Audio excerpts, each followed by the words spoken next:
The 1938 Yellow River flood stands as a tragic chapter in the history of China, marked by the destruction of vital dikes, exacerbated by the context of the Second Sino-Japanese War.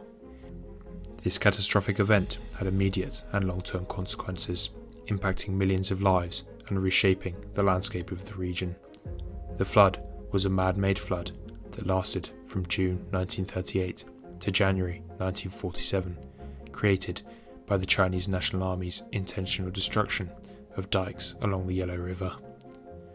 The first wave of floods hit Zhongmu County on the 13th of June 1938. An old solution to a new problem. China's Yellow River, known as the River of Sorrow, had a history of devastating floods. It was a common tactic used, with reports of dikes being destroyed as far back as 225 BC. The river's course, prone to shifting, made it challenging to control. The Second Sino-Japanese War was underway when the Yellow River flood occurred. The conflict had already placed immense strain on China's resources and infrastructure. To aid the defense of the country against the Japanese invasion, Alexander von Falkenhausen was commissioned in 1935 by the Chinese to write a report on the strategic planning of the Sino-Japanese War. Falkenhausen's report recommended the use of a Yellow River flood and was adopted into the annual National Defense Strategy of 1937.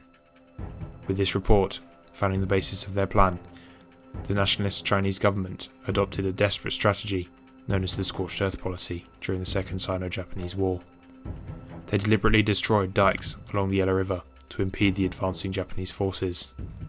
This strategic decision, while militarily motivated, set the stage for an unprecedented disaster. The destruction of the dikes only intended to thwart the Japanese.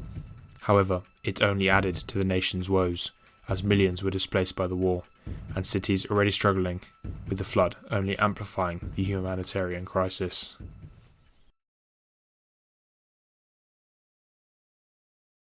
The Floodgates Open. There was considerable planning and deliberation as to when and where to cause the flooding. The idea was initially floated to officers in May of 1938, and on the 1st of June, in a military meeting, the Commander-in-Chief, Chiang Kai-shek, sanctioned to open up the dikes on the Yellow River near Chengdu. After the Chinese were defeated at the Battle of Suzhou, the Chengdu junction of the Beijing-Wuhan Railway was within reach by the Japanese. The goal of the operation was to stop the advancing Japanese troops by following a strategy of using water as a substitute for soldiers. The Chinese National Army implemented the flood plan. The original plan was to use explosives to destroy the dike of Jiakou, but due to difficulties at that location, the dike of Baiyuankou on the Yellow River's south bank was destroyed between the 5th and the 7th of June via tunnelling, with waters flooding into Henan, Anhui and Jiangsu regions. The floods covered and destroyed thousands of square kilometres of farmland and shifted the course of the Yellow River hundreds of kilometres to the south. The unleashed waters inundated vast areas, submerging villages, towns and farmland. The floodwaters reached an estimated peak discharge of 60,000 cubic metres per second. Cities like Chengdu, Kaifeng and Wuhan were severely affected. The sudden release of water led to catastrophic consequences, claiming countless lives and displacing millions.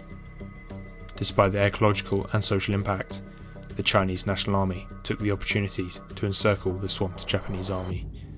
The 14th Division was swamped in Zhongmu County and could only reassemble on the 23rd of June. The isolated 16th Division was crushed by the Chinese National Army in Weishi County on the 24th of June and could only reassemble on the 7th of July. Most of the flooded towns and transport lines had already been captured by the Japanese. However, after the flood, the Japanese could not consolidate their control over the area. In fact, large parts of it became entangled in guerrilla fighting. The flood bought time for the Battle of Wuhan, as it stopped the Japanese army from capturing the Chengdu junction of the Beijing-Wuhan Railway. Unintentionally, the flood also destroyed the Bengbu Railway Bridge of the Tianjin-Pukou Railway. The Japanese thus could not use either railway to send its troops and supplies. In military terms, the flood had three strategic intents. Firstly, the flood in Henan safeguarded the Shanxi section of the Longhai Railway, the major northwest traffic where the Soviet Union sent their military supplies to the Chinese National Army from August 1937 to March 1941.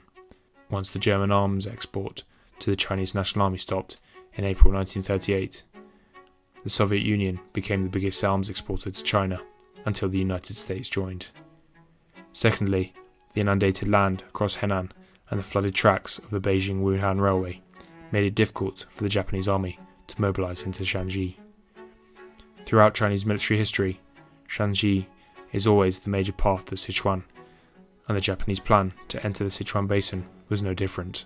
Securing Sichuan is important, since it was where the wartime capital of Chongqing and the southwestern home front was located. Thirdly, the floods in Henan and Anhui crushed the tracks and bridges of the Beijing-Wuhan Railway, Tianjin-Pukou Railway and Longhai Railway. This prevented the Japanese army from quickly mobilizing their machines and troops across the theatres of North, Central and Northwest China. The resulting casualties were staggering. Exact figures were challenging to ascertain during the chaotic wartime conditions, but estimates suggest that the immediate drowning deaths were in the range of 30,000 to 89,000. The total deaths resulted from floods, famine and plague had wild estimates. Two professional sources put it to between 400,000 and 500,000. A much higher estimate, however, of 893,303 total deaths was given by the nationalist government's relief statistics in 1948, but was discredited for its unspecified methodology of body counting and its questionable approximation of the missing figure of the Anhui province.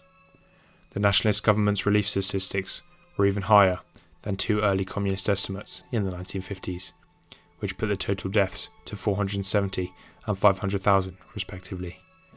However, subsequent communist sources generally upheld the 893,303 figure to portray the nationalist government as inhumane. The destruction of homes, crops and infrastructure further compounded the suffering. The economic impact was profound, exacerbating the challenges faced by a nation already in the suffering of war.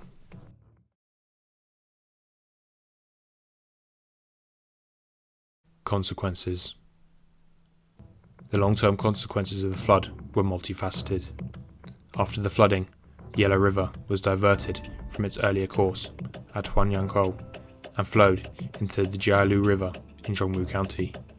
The new course led the Yellow River into the Shaying River at the city of Zhoukou, eventually joining the Huai River.